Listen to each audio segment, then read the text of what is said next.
मोदी जी मरने वालों की संख्या दुगनी कर रहे हैं। मोदी जी मत करिए। मोदी जी आपका झोला पैक कर दूंगा मैं। आपने बहुत इस देश की जनता को मूर्ख बना लिया। आप मोदी जी करके आप इस देश के मजदूरों को खा गए, किसान को खा गए। आपका पेट अभी भी नहीं भरा, आपका पेट अभी भी खाली है। इस देश की पूरी जनता को खाने में लगे हुए हैं। मोदी जी आप भी मोदी जी कर रहे हैं। आप दलाली खाते हैं क्या मोदी जी की?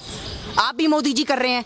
जाके उस किसान के घर में जाके प्रधानमंत्री है, प्रधानमंत्री पद का सम्मान करता हूं मैं, ऐसे प्रधानमंत्री का सम्मान नहीं करता। मनमोहन सिंह जी कम बोलते थे लेकिन झूठ नहीं बोलते थे। ये तो झूठ ही झूठ, झूठ पे झूठ, हद कर दी। अब बात पानी सर से ऊपर जा चुका है।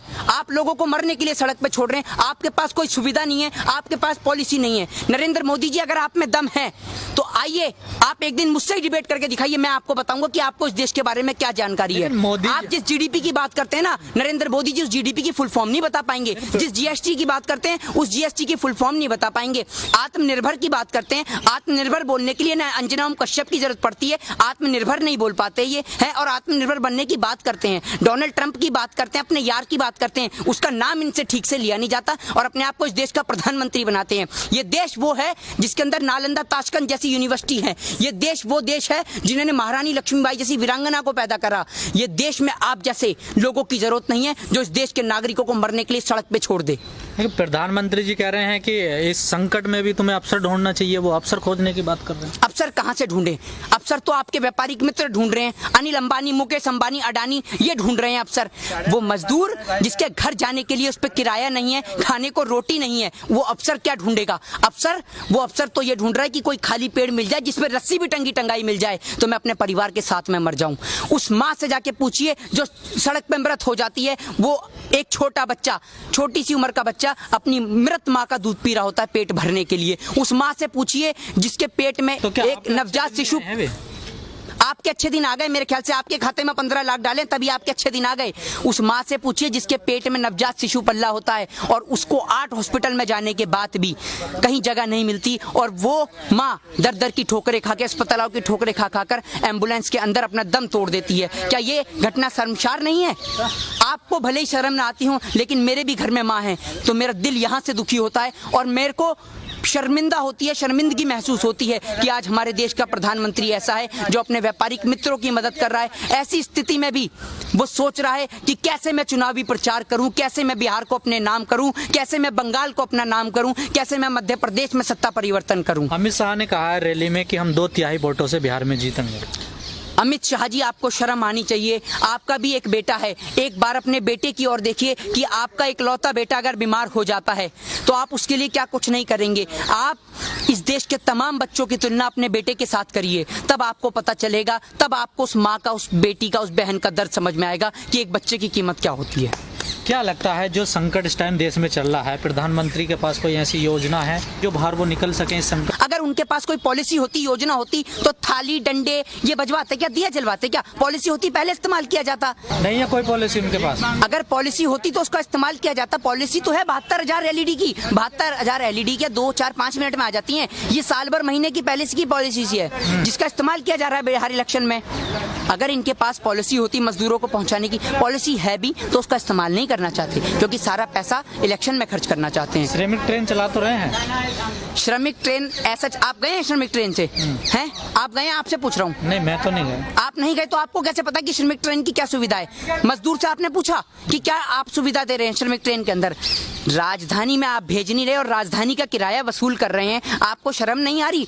कितनी और दलाली खाएंगे इस देश के चौथे स्तंभ को? पूरा तो जंग लगा चुके हैं, कारण इस देश का चौथा स्तंभ गिर भी जाएगा और हम लोग जिंदा हैं इस देश के चौथे स्तंभ को बचाने के लिए। हम ऐसे लोगों का कदापि साथ नहीं देंगे और तमाम लोगों से मेरा निवेदन है, जिन माओं ने, जिन बहनों ने, जिन बेटियों ने अपने घर परिवार के सदस्यों को खोया है, उनको पता है कि दुख दर्द क्या होता है। और अब आपको और हमें, आप क्या सोच रहे हैं कश्मीर के अंदर कश्मीरी पंडित किस तरीके से मारे जा रहे हैं? आप इस हिंदुओं का वोट का सिर्फ इस्तेमाल करेंगे वोट बैंक के लिए?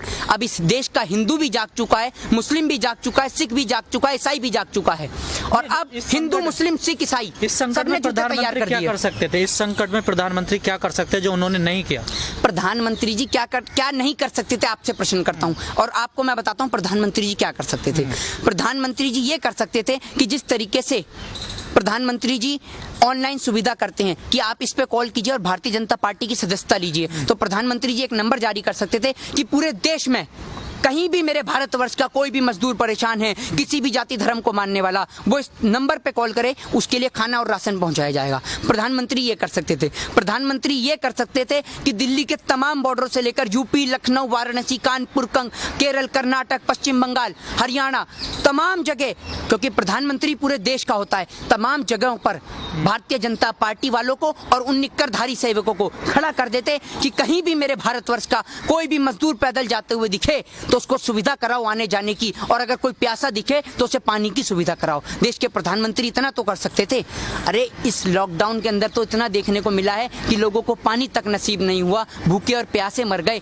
आप मोदी जी इतना तो करा सकते थे कि उनको घर नहीं बेच सकते तो कम से कम उनको उसी जगह पर पानी और खाना तो मुहैया करा देते। मेरे दिल को और मेरे भाइयों मजदूरों को भी बहुत खुशी मिलती। देखिए, रैली का टायर पंचर कर देगी बिहार की जनता, स्वागत के लिए तैयार हैं पुराने जूते और चप्पल, ठीक है, और जिस पे रैली पे रथ यात्रा ये करेंगे उसका पंचर करेगी बिहार की जनता। बिहार के अंदर से शुरुआत होगी भारतीय जनता पार्टी की संपूर्ण भारत से जाने की तैयारी। मोदी जी का झोला पैक हो चुका है और उस झोले को एयरपोर्ट तक मोदी जी जाना चाहेंगे फ्लाइट से तो फ्लाइट से, ट्रेन से जाना चाहेंगे तो ट्रेन से, और अगर मोदी जी पैदल जाना चाहेंगे तो पैदल। इस देश की जनता मोदी जी के झोले को पहुंचाने की तैयारी कर रही है जिस तरीके से। और मैं आपको बताऊं, सबसे बेहतर है योगी आदित्यनाथ जी, जो कहते हैं कोरोना खत्म खत्म खत्म।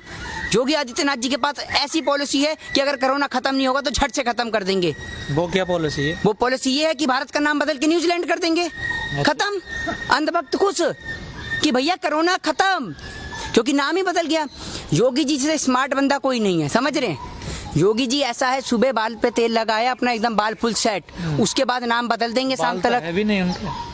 अरे भैया, बाल टेंशन इतनी लेते हैं, नाम सोचने में वक्त लगा। अब योगी जी को नाम सोचने में वक्त लगा, उन्होंने सोचा न्यूजीलैंड कर दें तो भैया कोरोना मुक्त हो जाएगा भारत। कि क्या लगता है जो बिहार के जो मजदूर थे, प्रवासी मजदूर, इस कोरोना काल संकट में जो पैदल लोग पहुंचे हैं, उन सारी परिस्थितियों को, उन सारी दिक्कतों को देखते हुए वोट करेंगे इस बार? वोट क्या करेंगे? मैं आपसे क्या कह रहा हूँ, आप बात को नहीं समझ रहे। जिस तरीके से मैं आपसे कह रहा हूँ कि भारत का नाम बदल के न्यूजीलैंड कर दिया जाएगा, तो भैया ये घटना तो भारत में हुई है, भारत का नाम तो अब न्यूजीलैंड है ना, तो ये देश की जनता को गुमराह कर देंगे। और क्या दिक्कत है, योगी आदित्यनाथ जी पहुंच जाएंगे बिहार, बिहार का भी नाम बदल देंगे, बिहार का भी नाम बदल देंगे, जिससे वहां बिहार की चुनाव। मेरा मानना तो ये है कि अमित शाह जी बिना बात चुनावी प्रचार करने में लगे हुए हैं, इतनी एलईडीओं का खर्च कर रहे हैं देश की गरीब जनता का पैसा मारकर। योगी आदित्यनाथ जी को भेज दो, वो तो बिहार का भी नाम बदल देंगे। काम इन्हें कुछ करना नहीं है, जनता को मूर्ख बनाना है, भक्तों से ताली पिटवानी है। भक्तों ताली बजाओ और खुश हो जाओ, क्योंकि भारत कोरोना में 11वें स्थान से 4थे स्थान पे पहुंच चुका है। आप थाली पीटते रहो, अनुपम खेर जी आप भी थाली पीटो, खूब थाली पीटो, क्योंकि ये अनुपम खेर जी तो ऐसे लोग हैं, अनुपम खेर जैसे ऐसे लोग हैं जो कोरोना जैसी महामारी में भी पैसा कमाने की सोचते हैं। ना कि इनको तो सबक लेना चाहिए सोनू सूद जैसे लोगों से, जिन्होंने इस महामारी में बाहर निकल के देश की गरीब जनता की सेवा करी है, उन मजदूरों की सेवा करी है जो महाराष्ट्र के अंदर रह रहे हैं, बिहार से आए हुए मजदूर हैं, उनको उनके घर तक पहुंचाया है। आप बताइए एक ऐसे भाजपा के नेता का नाम, बताइए एक ऐसे बॉलीवुड सेलिब्रिटी का नाम जिसने इन मजदूरों के लिए भलाई के लिए सोचा हो। ये ऐसे हरामखोर नमक हलाल लोग हैं कि जो देश की जनता का नमक खा रहे हैं और उनसे ही नमक हलाली कर रहे हैं। इन्हें पसंद आता है इस देश का नमक, खाते इस देश का नमक है, लेकिन यारी निभाते हैं अपने यारों की, यारी निभाते हैं अपने यार अमेरिका के ट्रंप की, यारी निभाते हैं पाकिस्तान के इमरान खान की, क्योंकि कभी वहां बिरयानी चखी आते हैं, कभी अपने यार का प्रोग्राम करा देते हैं। और इनका यार ऐसा है कि यार इनका बीच चौराहे पे धोखा दे देता है। नेपाल, जिसकी औकात इतनी सी है कि हमारे जेल के कैदी छोड़ दें तो पाकिस्तान और नेपाल को निस्तो नाबूद कर देंगे, आज वो बिहार के सीतामढ़ी से हमें आंख दिखा रहा है, कभी फायरिंग कर रहा है तो कभी कुछ कर रहा है। इस देश की दलाल मीडिया नहीं दिखाएगी तो क्या इस देश की जनता तक सच नहीं पहुंचेगा? इन्होंने मूर्ख बनाने का प्रयास कर रखा है पूरे देश की जनता को। कभी ये थाली पिटवाते हैं, कभी ढोल बजवाते हैं, कभी लाइट जलवाते हैं, कभी दिए जलवाते हैं। दिवाली के समय पर या और जो तमाम आपने देखा कि त्योहार बेकार हुए, उन पे तो उन्होंने दिए नहीं जलवाए नरेंद्र मोदी जी ने। दिवाली पे आप कहते हैं कि बम मत फोड़िए, हैं, होली पे कहते हैं पानी मत फेरिए, है ना, और हर त्योहार पर शराब पी के मनाए इंसान। आप और तो और छोड़िए, महामारी के समय में भी कोरोना ने, आप शराब पीजिए, ना त्योहार पे आप बम फोड़िए, ना दिवाली पे बम जलाइए, ना होली पे पानी बिखेरिए। हर त्योहार पे, महामारी पे सिर्फ शराब पीजिए। इन पे शराब के अलावा और कोई ऑप्शन नहीं है, क्योंकि सरकार के पास शराब से पैसा आ रहा है। आप क्या समझ रहे हैं बिहार के अंदर अभी आप देखिए, मध्य प्रदेश का मैं आपको करंट मुद्दा बताऊं, मध्य प्रदेश के अंदर इनके पास बहुमत है नहीं, राज्यसभा में 2 कैंडिडेट इन्होंने खड़े कर दिए। कैसे खड़े कर दिए? क्योंकि वहां इनका इरादा है खरीद और फरोख्त का धंधा चलाने का। ये पुराने बाजीगर हैं, धंधा करने वाले लोग हैं। ये जो गरीब देश की जनता, जो किसान खून पसीने की कमाई से पैसा कमाता है ना, उस किसान से जाके पूछिए जो पूरे दिन अपना पसीना बहाता है, तब उसका बेटा, आपको पता है जब किसान के फोन पे मैसेज आता है तो उसका पिता उससे कहता है कि बेटा फोन पे मैसेज आया, जाकर देख। तो उसका बेटा कहता है कि पिताजी ये मैसेज बैंक से नहीं आया कि हमारे लिए पैसा आ गया, ये मैसेज मेरी फीस का आया है। उस किसान से जाके पूछो कि जब वो अपने बेटे की स्कूल की, कॉलेज की फीस नहीं दे पाता, जब वो किसान अपने बैंक वालों का कर्ज नहीं चुका पाता, जब वो किसान के खेत पे कब्जा कर लेते हैं बैंक वाला, तो उस किसान के पास सिर्फ एक ही ऑप्शन होता है, इस पेड़ पे टंग जाने का।